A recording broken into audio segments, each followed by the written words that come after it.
Buenas tardes a todas las personas que nos acompañan hoy a través de sus pantallas. Para el comité organizador EATEC 2020 y para la Corporación Universitaria Remington es un gusto continuar con la sexta sesión del evento en esta nueva sesión denominada Visita Virtual. Para quienes han participado del EATEC en versiones anteriores, conocerán de las visitas virtuales, de las salidas técnicas, perdón. Nuestras salidas técnicas son actividades que siempre hemos realizado para que nuestros participantes del encuentro puedan conocer de primera mano en una visita en campo obras en construcción o proyectos en ejecución que impulsan el desarrollo de la ingeniería en la región. Este año el EATEC se ha transformado y las salidas técnicas se convirtieron en visitas virtuales, en donde podremos conocer los avances en proyectos que involucran la ingeniería civil con la guía virtual de un invitado especial. De esta manera, hoy nos acompaña y le damos la bienvenida al ingeniero Carlos Felipe de Sabocal. Él es ingeniero civil de la Universidad del Quindío, especialista en administración de la Universidad de Asís y especialista en gestión ambiental de la Universidad Pontificia Bolivariana. Además, es magíster en tráfico, transporte y seguridad vial de la Universidad a Distancia de Madrid. Cuenta con una amplia experiencia técnica, administrativa, gerencial y ambiental en el desarrollo de proyectos en campo, especialmente de infraestructura vial y túnel. Actualmente hace parte del equipo gestor técnico del proyecto Cruce de la Cordillera Central, más conocido como Túnel de la Línea. Ingeniero, buenas tardes. Adelante, tiene la palabra. Bueno, muy buenas tardes a todos. Muchas gracias por la invitación. Es un orgullo estar acá. Generalmente damos charlas sobre el tema del túnel de la línea y la influencia de la gerencia de proyectos en proyectos de túneles y muy especialmente con las experiencias que nos ha permitido este macroproyecto, pero hoy se nos impone un reto muy especial por EATEC y es que hagamos una visita a la obra. Entonces, ese tema de la visita a la obra es un tema muy especial porque les he preparado algunos videos para que ustedes los puedan ver e irles contando un poco el desarrollo del proyecto. Es algo muy especial, vamos a intentar internarnos un poco en ese megaproyecto que significa el cruce de la Cordillera Central y el túnel de la línea y charlar como si estuviéramos en el sitio sobre las diferentes complejidades y más que todo cómo está hoy en día el túnel de la línea muy cerca de su entrada en operación que está proyectada para el día 4 de septiembre del 2020. Entonces, sin más preámbulos, lo que vamos a hacer es ir viendo unos videos y les iré contando un poco de los detalles de lo que ha sucedido en la obra y espero que podamos interactuar a través de las preguntas que ustedes tengan en relación con el proyecto. Entonces, lo que voy a hacer es compartir mi pantalla e irles presentando algunos videos para que ustedes los puedan ver y de esa manera podamos empezar a discutir sobre el proyecto.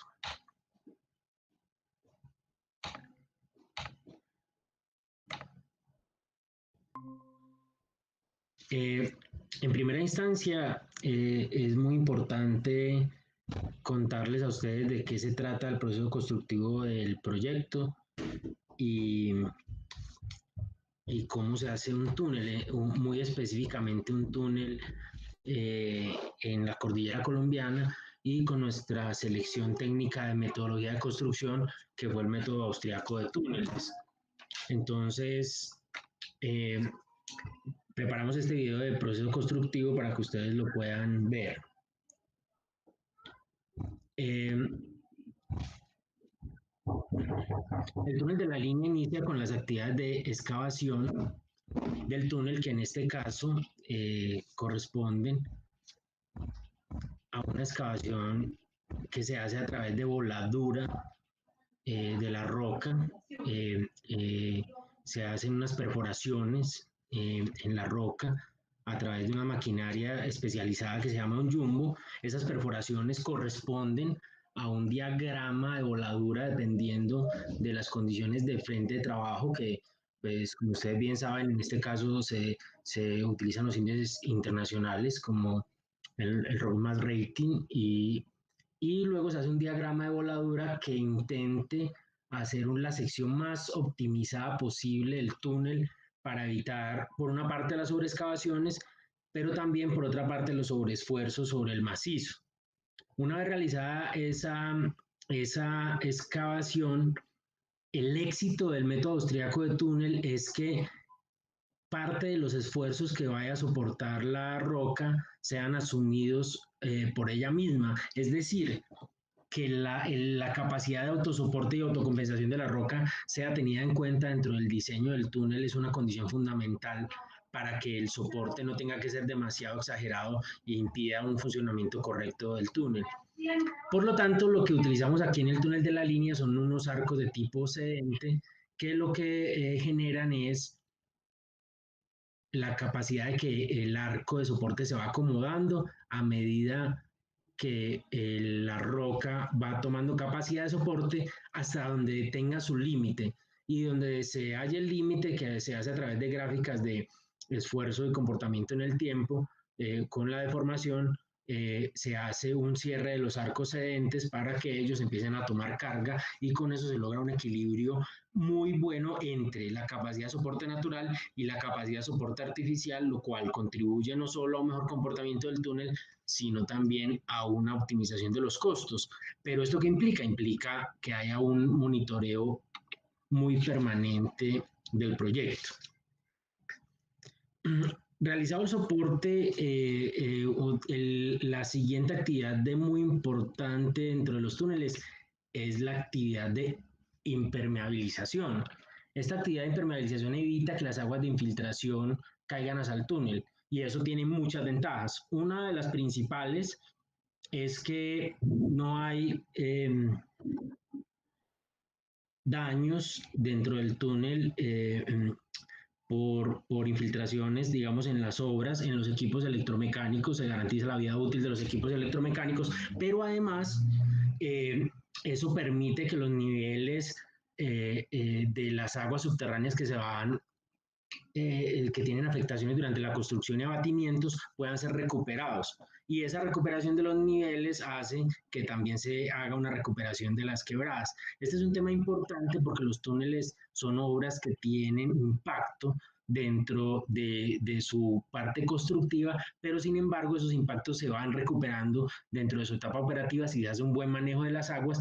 Y finalmente los túneles son unas obras muy amigables con el medio ambiente porque no hacen interrupción, no hacen la interrupción de los corredores naturales que hacen las carreteras, que en este caso, por ejemplo, siendo un páramo, haciendo una doble calzada a través de él, lo que estaríamos haciendo sería interrumpir corredores naturales de conectividad biológica que los túneles no alteran al estar dentro de la tierra y no alterando la superficie de la misma. Entonces, esas aguas se conducen, y en el caso de nosotros, pues van y contribuyen a los acueductos municipales una vez ya el túnel tiene su propia impermeabilización. Por lo tanto, estas aguas, después de terminar la construcción, pues son aguas totalmente utilizables para el servicio de la comunidad. Posteriormente, de la impermeabilización, nosotros ejecutamos para el túnel de la línea y muchos túneles en Colombia el revestimiento en concreto convencional. Este es un tema importante porque ese revestimiento garantiza el aislamiento de las aguas total por ser un soporte para la impermeabilización, pero además tiene muchas más ventajas. Una de ellas, que en el caso de efectos residuales de carga en el largo plazo por terrenos de muy mala calidad, como en el túnel hay varios por las fallas, pues es capaz de asumir esos esfuerzos y evita que el túnel tenga que ser reparado.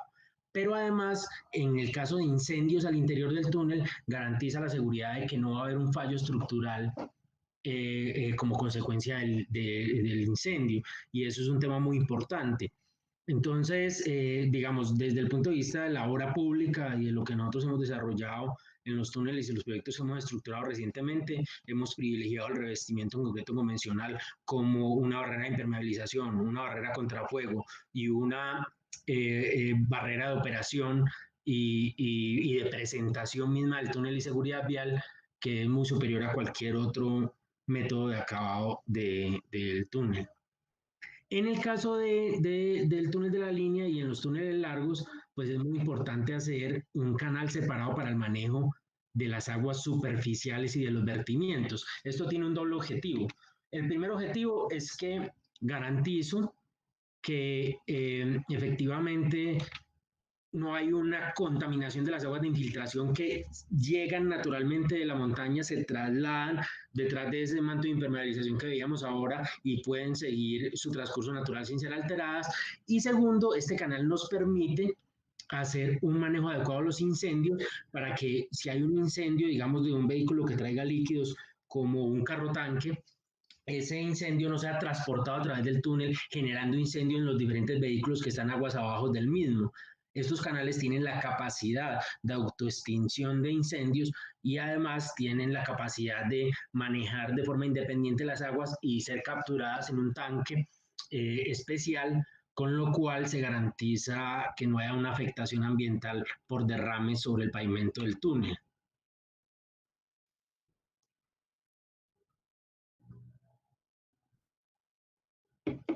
Finalmente, pues entramos a un proceso de pavimento hidráulico. También es muy importante que el pavimento de los túneles sea en concreto, porque hay que proteger, digamos, frente a los incendios y no es recomendable el asfalto por su capacidad de combustión dentro de un espacio cerrado como es una obra subterránea y más de transporte. Y posteriormente, después de tener todo esto listo, iniciamos la etapa de instalación de equipos electromecánicos, que es en la que nos encontramos en este caso para el túnel de la línea. Y eso corresponde a los sistemas de ITS, o sea, los sistemas inteligentes de transporte, la iluminación, el sistema contra incendio PSI, la ventilación y, digamos, todas las instalaciones y monitoreos necesarios para la correcta operación del túnel.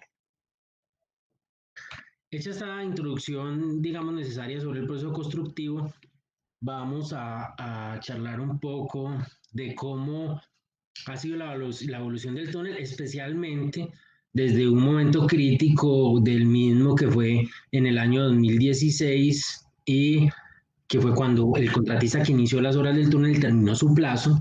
Al momento de terminar su plazo no había culminado la ejecución del proyecto y esto implicó que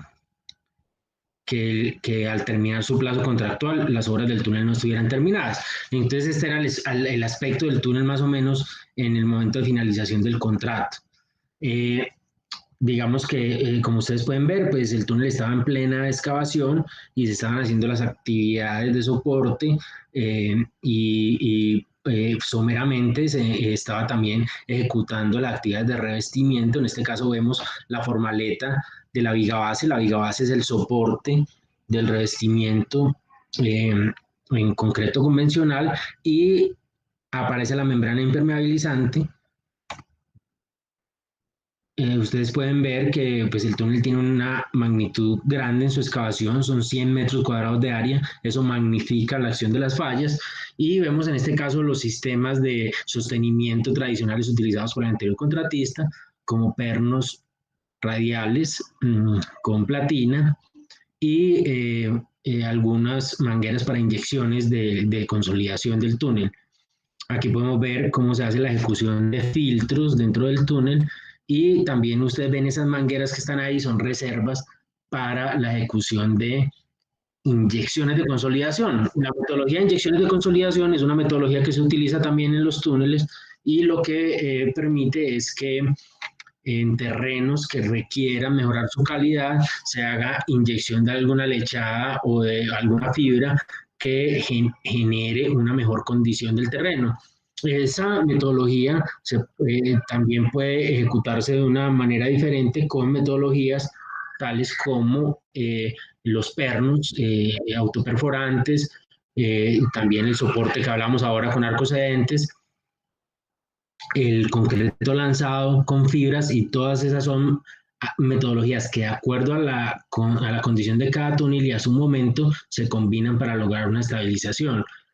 Aquí vemos la formaleta de revestimiento del túnel de la línea en pleno trabajo y un detalle, digamos, del soporte que se utilizaba anteriormente en la ejecución, que eran los arcos tipo HDB. Aquí vemos el pavimento que para la ejecución del túnel se hizo por franjas y hasta aquí, digamos, ese video del estado que les quería compartir de cómo había quedado el túnel en ese momento, que es un antecedente importante para ustedes. Ahorita quiero que miremos un poco del sector más crítico del túnel, que es el sector de la falla La Soledad y la Galería 9A, que es una falla que fue especialmente compleja porque tuvo un comportamiento bien difícil, un fenómeno que es que el terreno tiende a cerrarse rápidamente con una condición plástica, pero sin que la roca tenga unas malas condiciones, digamos, propias, sino que los empujes tan fuertes, y aquí en este punto estábamos 1 kilómetro debajo de la montaña, generaban y siguieron generando cargas residuales que crearon este fenómeno de fluencia del terreno que en la teoría de los túneles se llama squeezing ground. Como ustedes pueden ver, el contratista, el túnel tiene galerías de conexión en toda su longitud hacia un túnel paralelo que es el túnel piloto que sirve de evacuación, y esas galerías se debían de hacer cada 500 metros. Entonces una de las galerías justamente está en este tramo complejo de la falla más compleja del proyecto, se llama la falla La Soledad, y esa galería falló y se cerró y requirió pues muchos tratamientos especiales para su recuperación, pero no la podíamos abandonar porque porque nos cambiarían las normas de seguridad del túnel del distanciamiento. Entonces, lo que hicimos fue hacer un estudio y un diseño especial para la recuperación de esta galería fallada en este sector de La Soledad, que como ustedes pueden ver tiene ese aspecto, unos esquistos negros, una roca que también tenía intrusiones como de basaltos, no una roca blanda, pero sí una roca que se comporta como plastilina en toda su masa, un reto muy especial para la ejecución del proyecto. Vamos a ver un poco más esa falla para que la puedan dimensionar.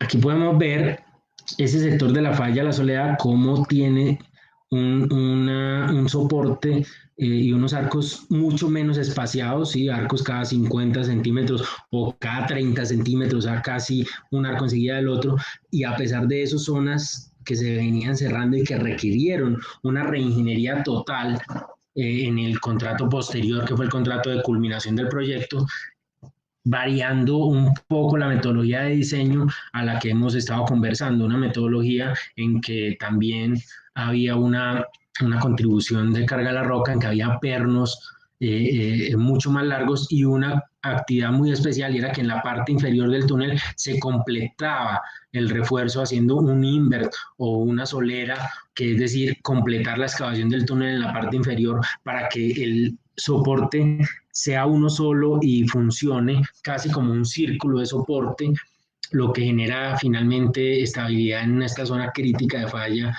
que fue el principal reto de ejecución del túnel de la línea, como les decía, la denominada falla La Soledad.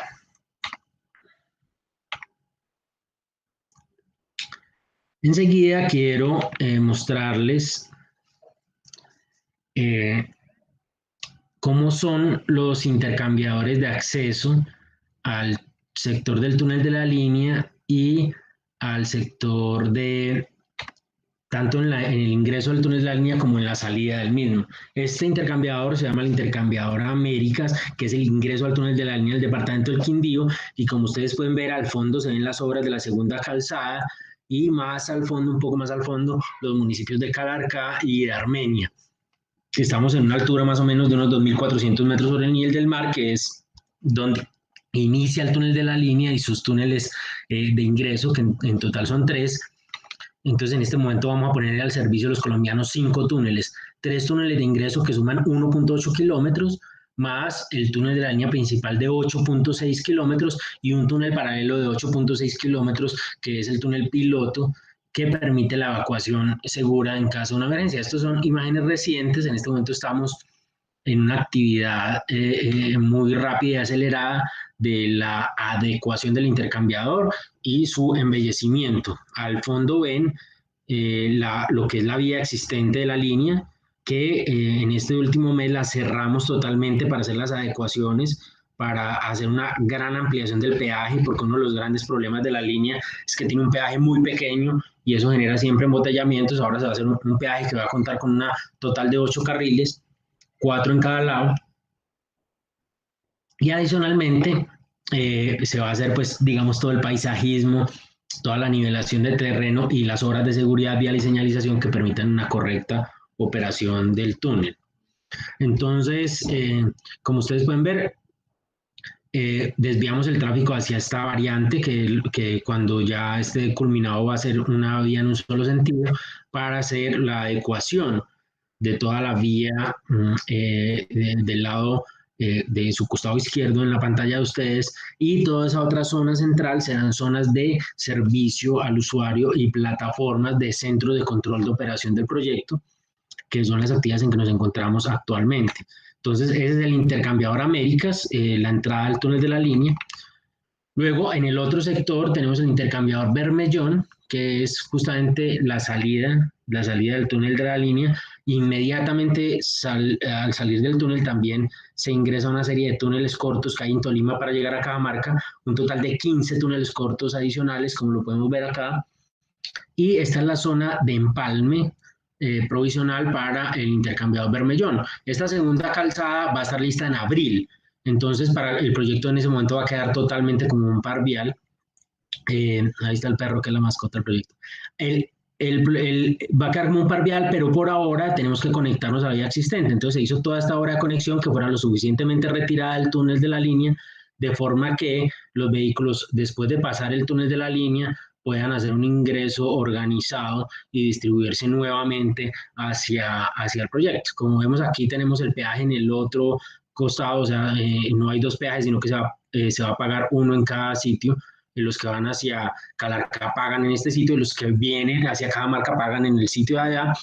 Y aquí al fondo está el portal de salida del túnel de la línea, o el portal denominado Portal Tolima, y estas son todas las obras del intercambiador vial. Pues hay dos puentes, un desarrollo, digamos, de más de 1 kilómetro de vías.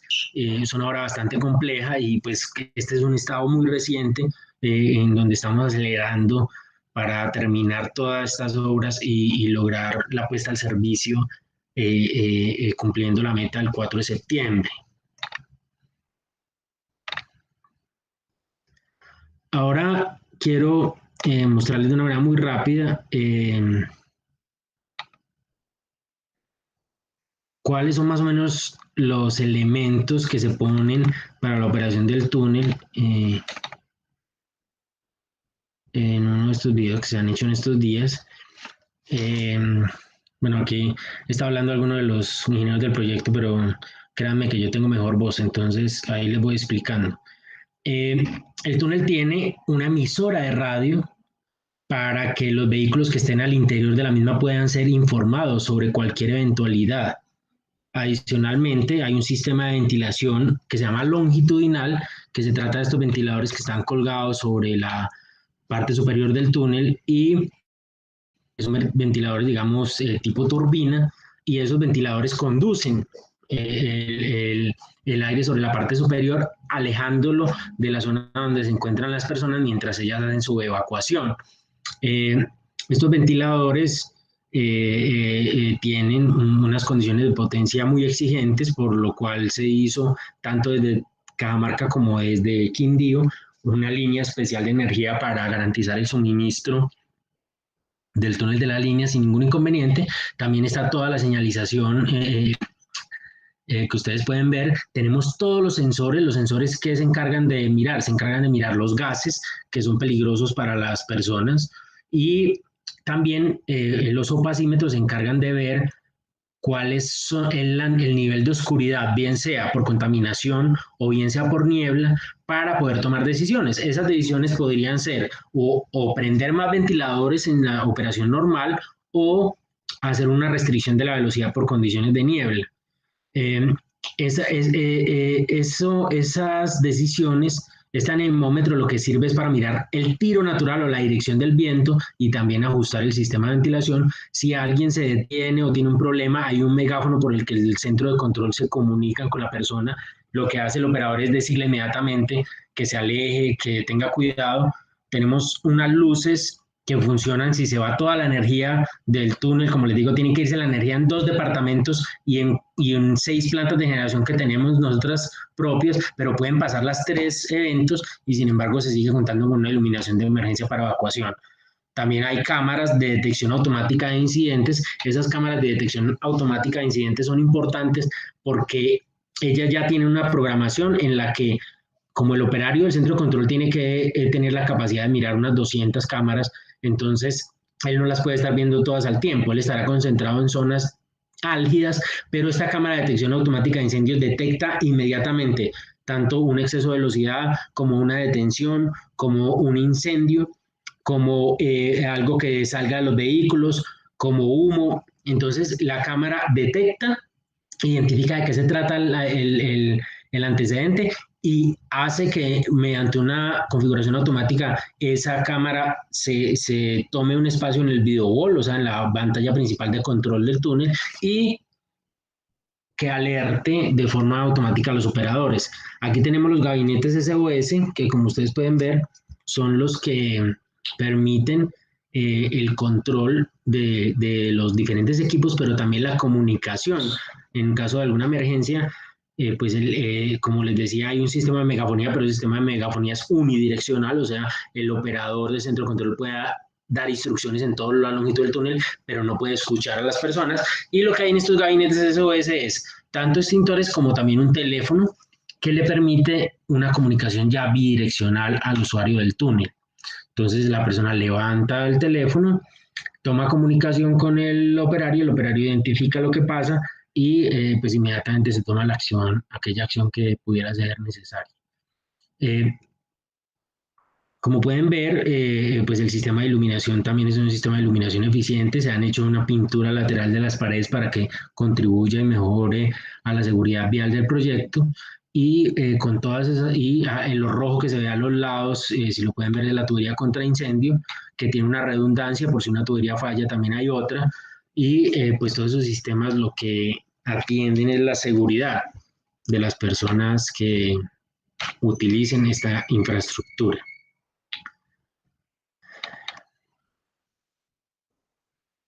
Este video corto es para explicarles a ustedes también cómo va a quedar operando la vía del proyecto Cruce de la Cordillera Central para que ustedes lo puedan conocer y se den una idea,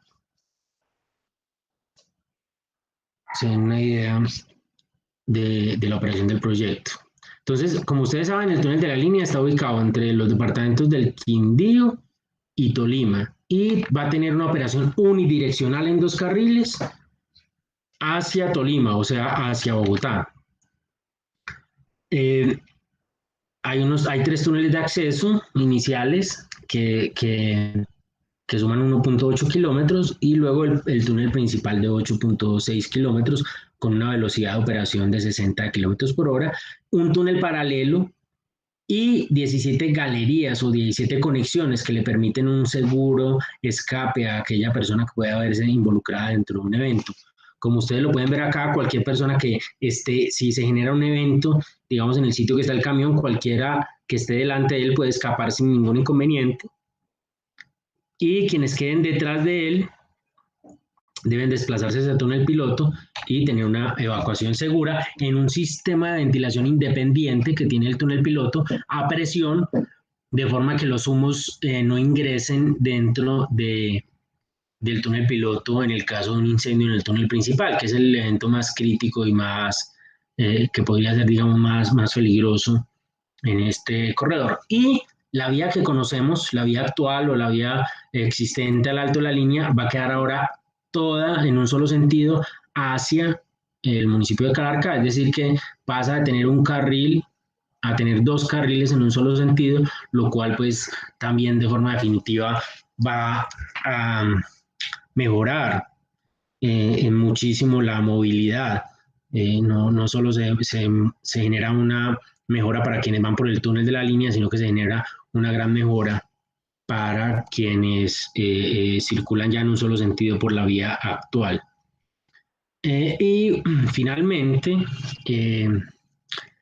les preparo este video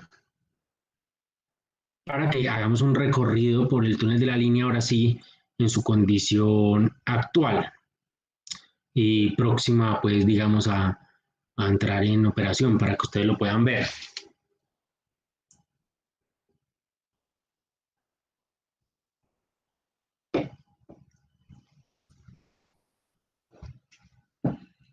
Entonces, el recorrido inicia en el portal Quindío o en el sector Quindío, en el intercambiador Américas.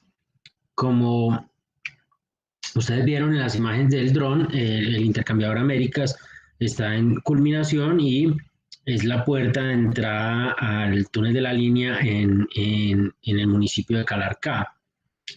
Se ingresa a 3 túneles cortos, como les he venido comentando. Esos túneles cortos pues llevarán nombres de acuerdo pues a los diferentes convocatorios y concursos que se hicieron relacionados a flora y fauna de la región, fauna los túneles, flora los diferentes puentes que nos vamos a encontrar. Y bueno, esas adecuaciones paisajísticas y imagen de los túneles están en pleno desarrollo. Se entra al primer túnel de acceso que tendrá como nombre el túnel Oso de Anteojos, que es un túnel de aproximadamente unos 350 metros de longitud. Como ustedes pueden ver, a la fecha ya están 100% instalados sus equipos electromecánicos. Los túneles cortos, o sea, de menores de 500 metros, no requieren el uso de una ventilación forzada. Entonces, este tiene un sistema de iluminación, un sistema de control ITS y un sistema de comunicación. Esos son los sistemas que tienen los túneles menos complejos. Inmediatamente usted entra a un sector a cielo abierto. Aquí hay un puente en este sector y este pequeño sector a cielo abierto conduce al segundo túnel, que es un túnel, digamos, de una longitud importante en el país, pues que se pierde un poco de vista por la gran magnitud del túnel de la línea, pero sin embargo es un túnel importante que tiene cerca de 1 kilómetro de longitud, que en este caso será llamado el túnel Los Colibríes. Este túnel ya es un túnel complejo por su longitud. Como pueden ver, tiene un sistema de extinción de incendios redundante y un sistema de ventilación forzada. Además, pues de los postes SOS, de todos los medidores y sensores de los diferentes parámetros ambientales y también de operación, y todo el sistema DAI que les comentaba, o sea, detección automática de incidentes. Como ustedes pueden ver, todos los cables y demás van a través de unas bandejas portacables ubicadas en la parte superior del túnel. Y este túnel es un túnel de baja cobertura, por lo tanto, pues tuvo requerimiento especial en su construcción. Muy en cenizas volcánicas, un túnel en suelo bastante retador desde el punto de vista de ingeniería, muy interesante de construir, y también es el túnel más largo de los túneles cortos del proyecto.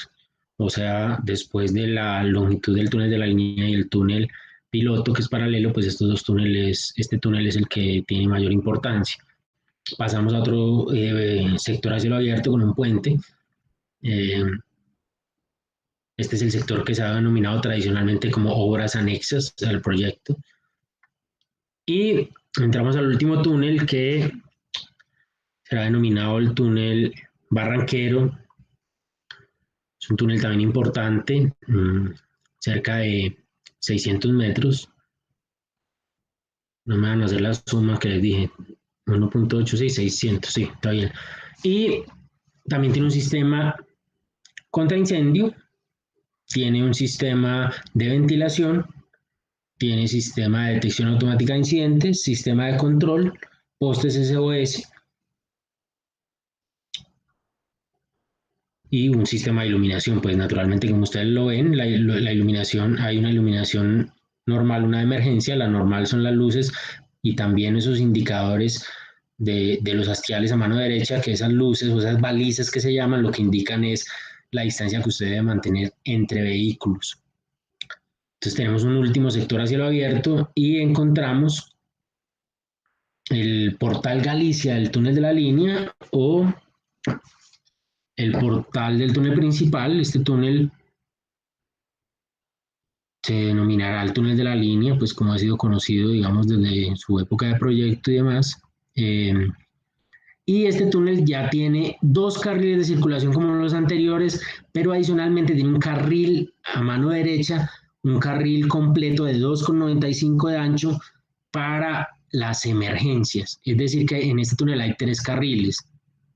Y ese carril de emergencias o carril de varados o de parqueo se comunica con estas galerías. Aquí a la derecha vemos los cuartos técnicos de las galerías y las subestaciones eléctricas que operan todos los equipos, el sistema de extinción de incendios y a mano izquierda, como veían, un corredor para que las personas puedan naturalmente evacuar sin ningún inconveniente. En las zonas más cercanas a los portales es donde se concentra la mayor cantidad de equipos electromecánicos y es donde más complejas son estas subestaciones eléctricas y sistemas PLC de control o pequeños cerebros de operación del túnel.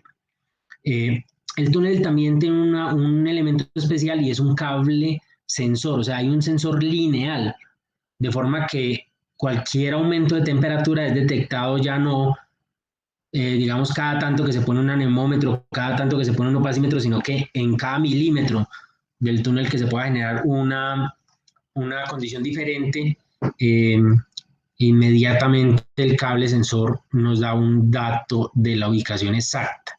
Como ustedes pueden ver, hay puertas con contrafuego que comunican al túnel principal con el túnel piloto y eso nos permite la posibilidad de evacuar hacia el túnel piloto sin que haya ningún riesgo de que dentro del túnel piloto se pasen los humos o haya algún riesgo de ventilación. Entonces ustedes pueden ver aquí, estos son cuartos técnicos o estaciones eléctricas, centros de control, digamos, de los equipos, de cada uno de los equipos que hay, que como les digo son más complejos en los extremos y se van volviendo, digamos, menos grandes o de menor magnitud al avance. Aquí ustedes pueden ver los ventiladores que son 20 en el túnel principal, están en pachas, o sea, de a 2. Para la operación normal del día a día del túnel en cuanto a los humos que se generan por los vehículos, el túnel necesita aproximadamente que 6 ventiladores estén encendidos, transportando los humos de los vehículos. Y cuando hay una emergencia, se encienden los 20 ventiladores, llevando el humo hacia la parte superior del túnel y transportándolo hacia afuera, evitando pues al máximo que entre en contacto con otros vehículos o con las personas para proteger la vida y evitar como una dinamización de posibles accidentes. Entonces, como les decía, tenemos 17 galerías. Estamos haciendo un recorrido más o menos por cada una. Aquí vamos en la galería 5. Como les decía, cada 500 metros debía estar más o menos en el 2 más 500. Se van haciendo más pequeños el tamaño de los cuartos de control. Ya no tenemos la influencia de la ventilación, que es una gran influencia eléctrica dentro del proyecto, como les dije. Ya ahorita manejamos menos equipos en esas galerías, manejamos los equipos que ustedes ven de iluminación, control, detección automática y naturalmente contra incendios. Entonces ya hay unas galerías después que simplemente tienen un pequeño cuarto de mucha menor magnitud con su PLC o su sistema o su cerebro, digamos, su cerebro automatizado. El sistema permite ser operado en un modo manual o en un modo automatizado, donde los equipos toman las decisiones a partir de los parámetros que se van encontrando en el túnel. Entonces, en una primera etapa, en este túnel, como en muchos, se hace una operación manual mientras se logra una calibración y una integración completa de los equipos y se pasa a la operación automatizada. Como ustedes pues ven, hay unos muros cortafuego que están en lo que llamamos galerías. Son muros cortafuego, lo que hacen es impedir el ingreso de los incendios hacia las zonas seguras, tanto para que no se vean afectadas las galerías y sus subestaciones, como para que las personas se evacúen con toda la seguridad y no tengan ningún inconveniente. Como ustedes pueden ver, la tubería contra incendio ingresa hasta estas galerías de forma que cualquier incendio se pueda atender ahí. El sistema contra incendio tiene una presión, unas bombas también redundantes, o sea, hay un sistema de bombeo en cada portal que es autosuficiente para todo el túnel, de forma que los bomberos no tengan la necesidad de generar presión a través de vehículos, sino que solo tengan la necesidad de llegar al sitio del evento y utilizar la presión de las bombas para la atención y rápida atención de cualquier incendio o eventos de ese tipo que se puedan generar.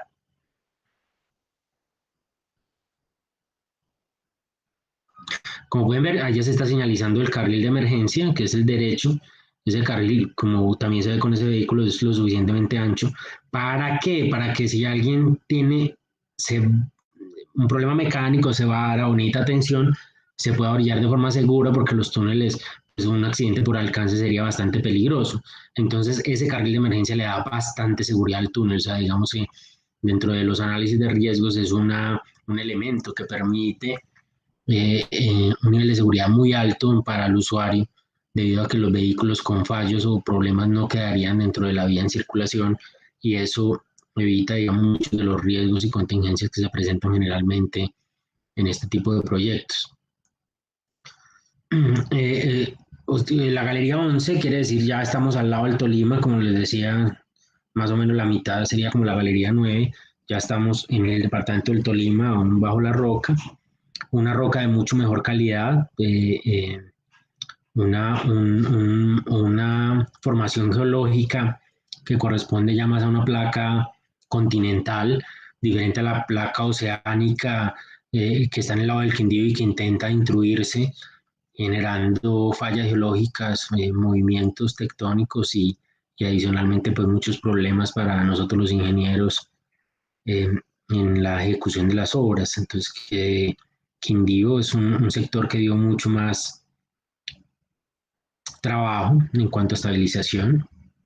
Digamos que un gran porcentaje de las fallas está en ese sector.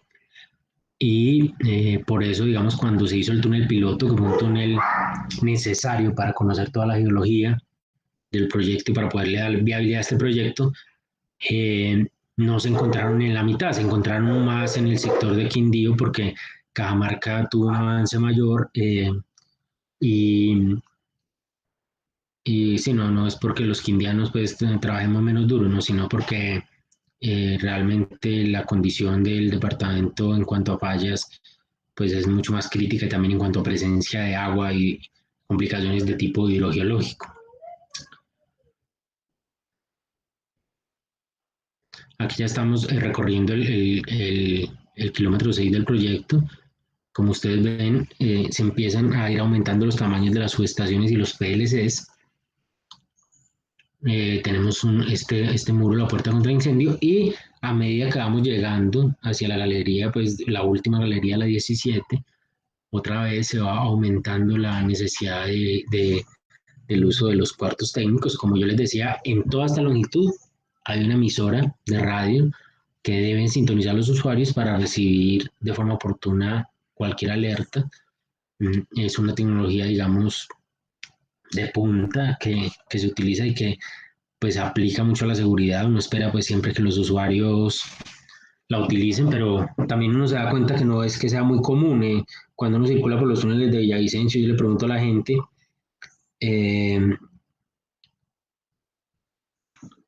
ay, ¿usted sintonizó la emisora? Yo no, pero ¿cuál emisora? No, es que aquí hay una emisora. Ay, yo no sabía. Yo iba escuchando en el iPad, sí, pero es importante, es fundamental tener una comunicación y estar muy concentrado dentro del túnel. Es una zona de un tránsito muy seguro, pero que es prácticamente plano y amplio y la gente suele confiarse dentro de su circulación. Entonces, es un aspecto muy importante tener en cuenta. Como ven, vamos terminando, se nos amplían esos cuartos, de todas maneras sigue existiendo el espacio para una evacuación cómoda, bien sea para personas con movilidad normal o con restricciones de movilidad, pero pues mucho más requerimientos de energía, son grandes edificios que están dentro del túnel, que fueron también retos de la ingeniería eh, importantes.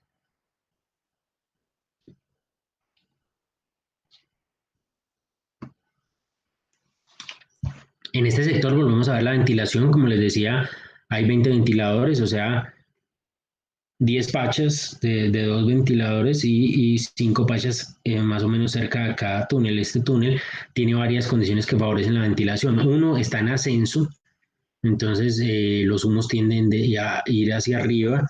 Dos, es un túnel unidireccional, como recomiendan para esta longitud tan grande las normas internacionales. Entonces, al ser unidireccional, los vehículos generan un efecto pistón que impulsa los humos hacia afuera, pero que también pues, genera unos riesgos. O sea, hay un fuerte tiro hacia el sentido de circulación de los vehículos, lo cual hace que pues no sea posible el tránsito de bicicletas a través del túnel. Se genera un efecto Venturi o un vacío que impulsaría a los ciclistas hacia la parte interior de los camiones o hacia debajo de sus llantas, pues para decirlo de una forma castiza. Entonces, también los motociclistas pueden circular, pero los motociclistas deben ocupar un carril, o sea, no debería existir un adelantamiento por carril propio a los motociclistas, porque ese riesgo se sigue presentando, especialmente si hay dos camiones en paralelo circulando, que es lo que va a pasar, porque este corredor tiene un 70% de, de su de su tránsito en carga pesada. O sea, es un corredor muy de comercio exterior, muy de tráfico pesado, y bueno, no se podía restringir ese tipo de tráfico que sea el que le sirve el corredor, y eso genera otras restricciones. Y aquí, pues naturalmente se sale al Portal Tolima, donde finalmente termina el túnel eh, que se conecta a ese video que veíamos ahora del intercambiador Bermellón. Entonces, ese recorrido es el que quería hacer con ustedes. Ustedes están viendo, digamos, como una condición muy actualizada del túnel, ya, digamos, la última, antes de que ya sea abierto y sea, pues, circulable por toda la población. Vamos muy bien con las metas en el día a día. No estamos exentos de ninguna eventualidad, más allá de la programación de ingeniería, porque también estamos en una pandemia y nos generan unos aislamientos súbitos de personal cuando así se requiere, pero mm, a eso nos estamos adaptando y lo estamos intentando cumplir para cumplirle también a Colombia con esa fecha de entrada en operación.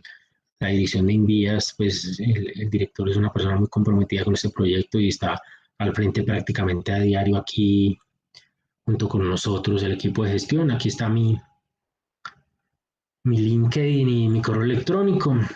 Eh, si necesitan cualquier tema o tienen alguna duda, por favor, no duden en escribir al correo para que interactuemos. Y pues nada, dar nuevamente las gracias por esta invitación tan importante y por poder compartir con ustedes. Espero que haya salido bien, pues si ustedes han podido ver la transmisión, me lo cuentan por favor. Y bueno, quedo atento si hay alguna consulta para que la podamos resolver.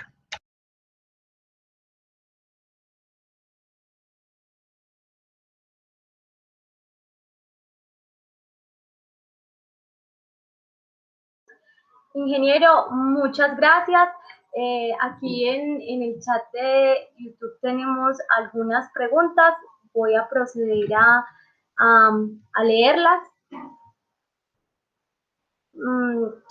Luis Bonilla nos pide, ingeniero, que por favor haga la claridad acerca de un término que mencionó y si puede abordar un poco más la definición sobre la capacidad de autoextinción del túnel. Bueno, eso está dividido en dos partes. Muy, muy buena pregunta, muchas gracias. Nosotros tenemos un canal que para el caso de nosotros la marca se llama ACO, que es una marca alemana, y ese canal recibe los derrames o los incendios y el túnel tiene pendiente completamente hacia ese canal. Entonces, cuando hay algún derrame o un vehículo se incendia y el incendio empieza a trasladarse, ese canal que tenemos ahí apaga el incendio, lo extingue a través de unas trampas que tiene, porque pues en los sistemas tradicionales de los túneles y en accidentes graves que hubo en túneles como en el de Mont Blanc, pues ustedes hagan de cuenta que un carro cisterna se enciende y a medida que va regando la gasolina, esa gasolina se va yendo prendida a través de la superficie del túnel, lo que hace es explotar todos los vehículos hacia abajo y ahí es que se generan la gran cantidad de muertes y los riesgos. Eso pasó, digamos, en el principal incidente de túneles caídos en el mundo. En este caso, la pendiente dirige las aguas hacia ese canal y el canal cada 100 metros tiene unas trampas que apagan el incendio.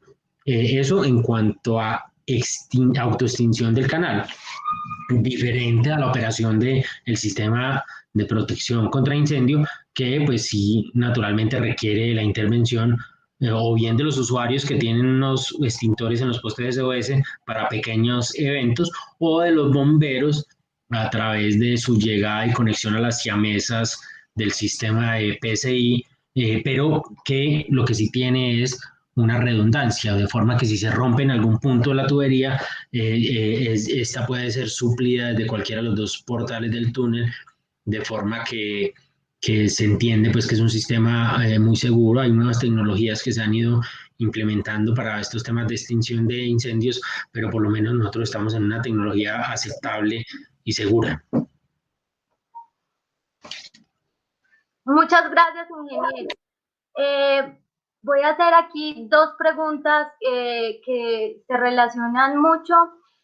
Adrián Esteban Muñoz nos pregunta que si se realizó una estimación de cuánto podría costar la obra realizándolo con una tuneladora, y además Henry Torres en una pregunta que es paralela pregunta que si durante en el proceso para el proceso constructivo se estimó otro proceso para su ejecución.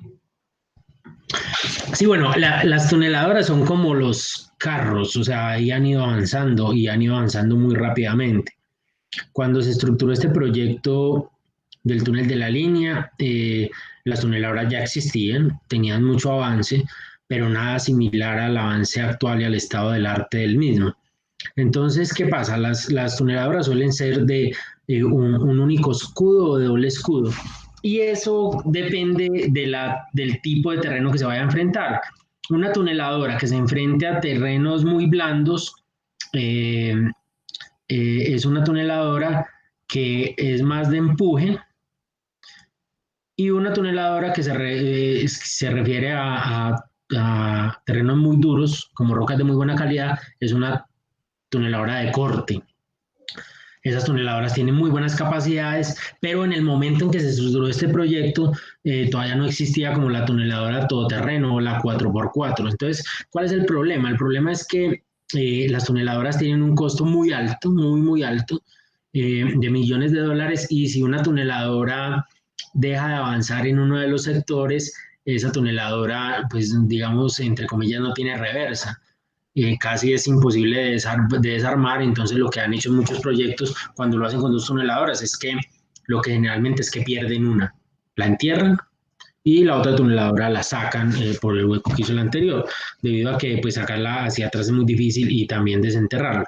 El túnel de la línea tiene una particularidad, y es que no es toda esta zona es de roca buena y luego tenemos roca buena, falla, suelo, agua, falla. Entonces Yo pienso que a 2020 el estado del arte de las tuneladoras podría ya garantizar una tuneladora que pudiera tener esa función, digamos, de todo tipo de terreno, pero no deja de existir el riesgo. Y entonces el riesgo hay que ver quién lo asume. En la obra pública, si nosotros le exigimos al contratista una tuneladora y la pierde después del primer kilómetro en nuestra primera falla bien compleja, que se llamó la falla Lasca, que eran arenas prácticamente, pues si esa tuneladora dejaba avanzar y se perdía, ese sería un costo que tendría que asumir el Estado.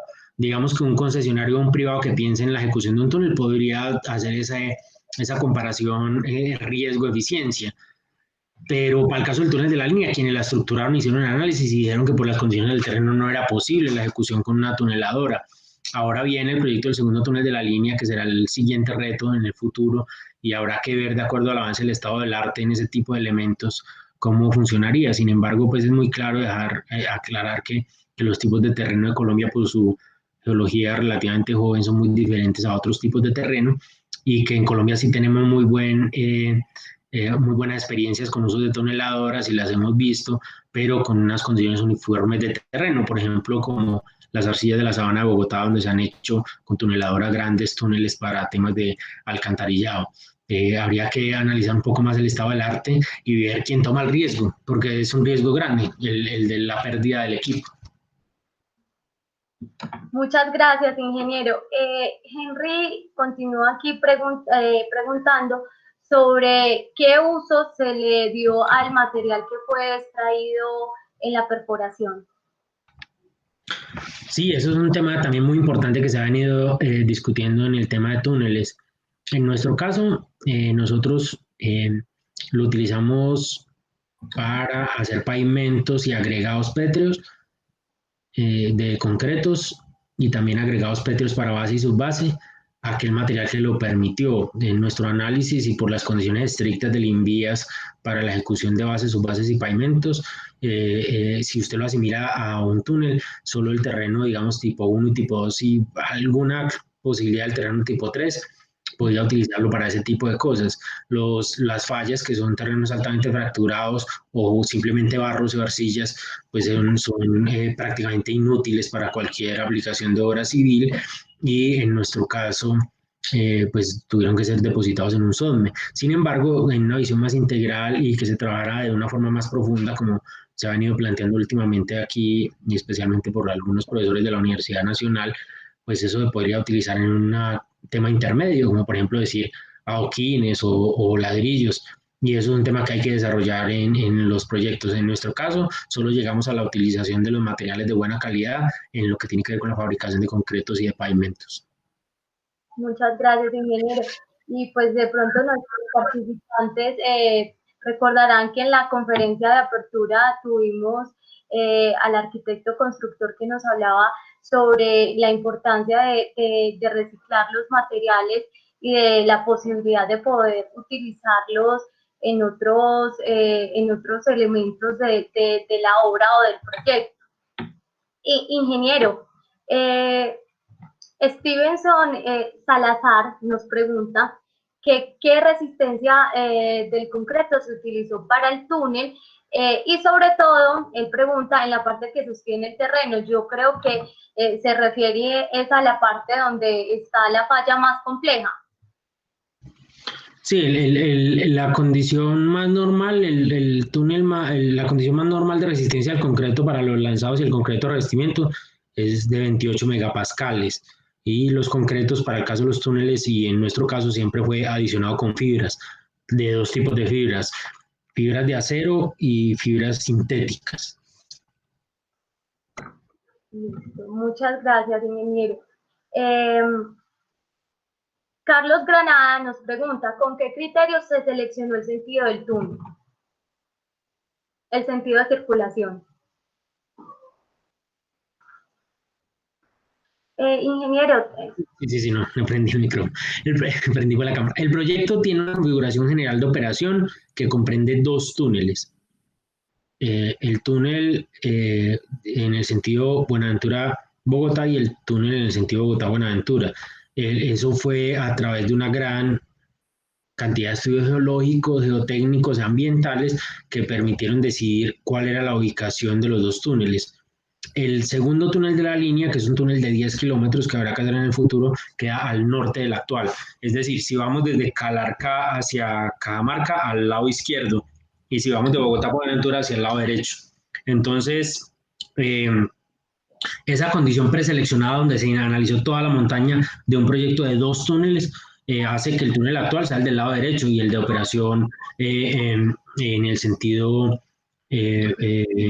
Buenaventura-Bogotá. Y el siguiente túnel en diseño es el que está al lado izquierdo, porque eso hace que la operación de los intercambiadores sea óptima y ese sentido de elección de la ubicación de los dos túneles, porque ambos ya tienen diseño, fue el que hace que este primero que se construyó sea el que opere en ese sentido. No obstante, para las otras personas, las que vienen en otro sentido, pues hay un cambio total también en la forma en que hacen el transporte, porque pues ya van a quedar como dos carriles en un solo sentido en ese tramo de 20 kilómetros y pues también van a mejorar su movilidad de una forma ostensible. Muchas gracias, ingeniero. Nos pregunta, son dos preguntas de dos participantes que se relacionan. Henry Torres pregunta que ¿cuánto fue el tiempo promedio de perforación estimado para cada sección? Y Alejandro Cardona pregunta de cuánto se demoró intervenir la falla de la Soledad y cuál fue el reto más importante de dicha falla. Usted nos había comentado en una respuesta anterior que el terreno o los materiales, la falla no era homogénea, se tenía como diferentes tramos. Sí, o sea, digamos, pues ya muchos de ustedes lo saben, pero lo repetimos, digamos, uno lo que espera en un túnel es que el terreno sea muy duro, que uno podría pensar, uy, no, si una roca súper dura, eso es malo, porque no puede pasar, no, excelente, porque uno le pone dinamita y pasa, o bueno, un explosivo. En el caso de las rocas blandas y de las fallas, lo que más se necesita es paciencia, entonces ese es el tema. Para responder la primera pregunta, nosotros logramos tener un rendimiento por frente en terreno de buena calidad de hasta 2 metros o 2,5 metros por avance, o sea, 2 metros y 2,5 metros diarios. Y en sector de falla, de acuerdo a las recomendaciones del consultor, no podíamos avanzar más de 20 o 25 centímetros día. Entonces, los rendimientos son muy disímiles, especialmente en la falla. Entonces, el gran reto del avance fue tener mucha paciencia. Usted tiene un proyecto en que lo están presionando para entregar, pero si usted corre a hacer un paso muy rápido por la falla, así aparentemente ella muestra un buen comportamiento, lo que usted está haciendo es generar un riesgo de que el túnel caiga y se le pueda cerrar. Entonces, digamos que el principal reto era, ante la necesidad de resultados, tener mucha calma. Las obras subterráneas tienen una inconveniencia muy grande y cuando ustedes trabajen en ellas la van a ver, y es que nadie las está viendo. Entonces todo el mundo cree que no se está haciendo ningún trabajo. Si se ve un portal y no pasa nada, entonces luego ya aparece el túnel que les estaba mostrando ahora y pareciera pues que se demoró demasiado tiempo. No, realmente nuestro rendimiento medio del túnel completo con equipos electromecánicos y revestimiento fue, si calculan todos los días que se tardó 10 años, cerca de 11 en construcción, estaríamos hablando que hicimos más o menos 2 metros diarios de túnel con todo, con su excavación, revestimiento, pavimento y equipos electromecánicos. Y para un túnel de estas grandes complejidades geológicas en este tipo de suelo y en nuestro país, realmente es un rendimiento que podría ser mucho mejor, pero que es realmente aceptable, o sea, que es medio para un proyecto de este tipo. Muchas gracias. Alejandro Restrepo nos pregunta que teniendo en cuenta la presencia de actividad volcánica de la cordillera central, ¿se realizó algún análisis de posibles cámaras magmáticas o de altas temperaturas? Sí, esa es buena pregunta. La profundidad del túnel por el momento hace que esa influencia no sea representativa de acuerdo a los estudios de gran profundidad que se hicieron. Sí se hicieron geomecánicos, geoeléctricos y también perforaciones.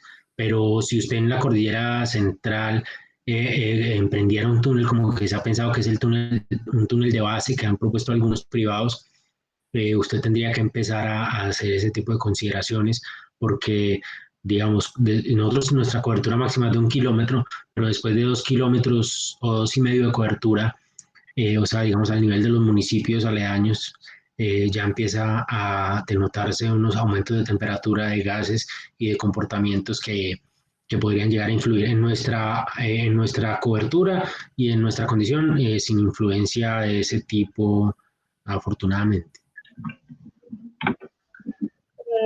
Muchas gracias. Por último, tenemos esta última pregunta. Heidi Villa nos pregunta, ¿con qué criterio se elige el tipo de pavimento hidráulico dentro de un túnel? Bueno, muy buena pregunta. Entonces ya les decía, la primera escogencia sería qué tipo de pavimento. El hidráulico es porque nos sirve ante el incendio, no es combustible, no exacerba los incendios y además no se daña en un incendio por lo menos de 24 horas, no un incendio prolongado. Luego ya viene qué tipo de pavimento siendo hidráulico la selección para túnel el que escojo y eso ya depende del número de ejes, temas que ustedes se acuerdan mucho mejor que yo porque a mí ya me olvidaron.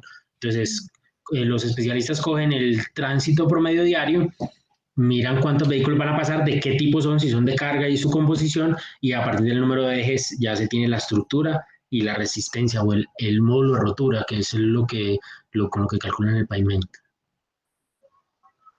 Muchas gracias, ingenieros. O sea, es un trabajo no tiene un pavimento especial, sino el cálculo del pavimento hidráulico que se conoce, que siempre se ha hecho. Normal, sí, la única diferencia es que tú debes de tener en cuenta que puede haber influencias de infiltraciones superficiales y por lo tanto es altamente recomendable en los túneles que usted tenga unos aislamientos, unos filtros que puedan hacer una conducción de agua bajo el pavimento de forma adecuada.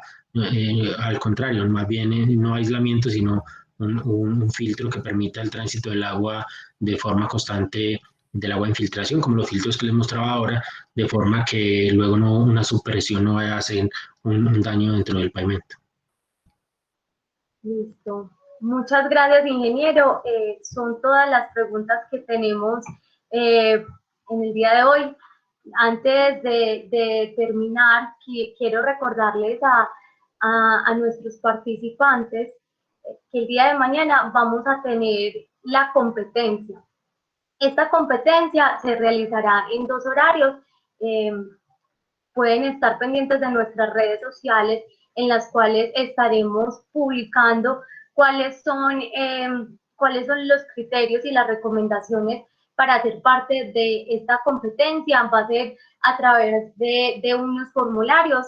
Vamos a tener una sorpresa. Los invito a que estén muy pendientes. Tenemos una sorpresa porque esta competencia tiene premiación. Tiene una premiación que sé que a muchos les va a gustar. También deseo recordarles que las salidas técnicas las vamos a hacer por este medio, por el canal de YouTube, así que los invito a que se inscriban a nuestro canal, porque además vamos a estar subiendo todas las actividades que vamos a realizar en cada módulo, las conferencias y los talleres a través de este canal.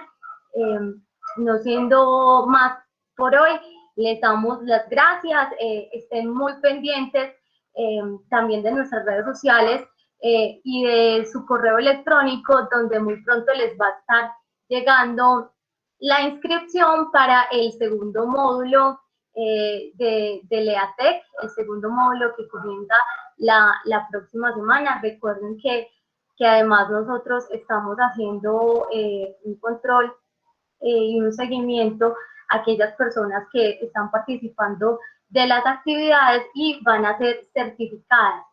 Le damos las gracias al ingeniero Sabogal por acompañarnos, por prestar su tiempo y generar conocimiento a los estudiantes. Como siempre hemos dicho, El EATEC es un evento para propagar las buenas prácticas ingenieriles y para propagar el conocimiento. Ingeniero, muchas gracias.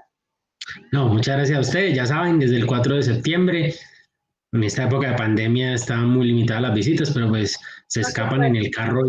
el carro y pasan por ahí, eso no hay ningún inconveniente. Sí, es una hora que estamos, yo creo que todo el país la está esperando. Muchas gracias, ingeniero.